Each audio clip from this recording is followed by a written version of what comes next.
તો દ્વારકાના ખંભાળિયા તાલુકાના 10 ગામોના ખેડૂતો અને કોંગ્રેસના નેતા પાલ આંબલિયા પીજીવીસીએલ કચેરીએ વીજ પુરવઠાની નિયમિતતા માટે રજૂઆત કરવા પહોંચ્યા હતા।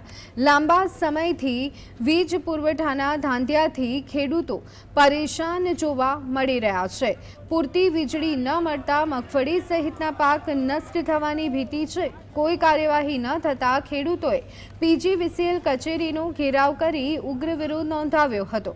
ખેડૂત નેતા પાલ આંબલિયાએ પીજીવીસીએલ અધિકારીઓ પર બેદરકારી અને એક બોટલમાં સહી કરાવવાના ગંભીર આક્ષેપ કર્યા હતા। જિલ્લા કિસાન પ્રમુખ દેવ ગઢવીએ જણાવ્યું કે કેટલાક કર્મચારીઓને જુગાર રમવાનો સમય છે, પરંતુ ખેડૂતોના પ્રશ્ન સાંભળવાનો સમય નથી। ખેડૂતોએ નિયમિત વીજ પુરવઠાની માંગ કરી છે। હવે પીજીવીસીએલ શું પગલાં લે છે તે જોવું રહ્યું।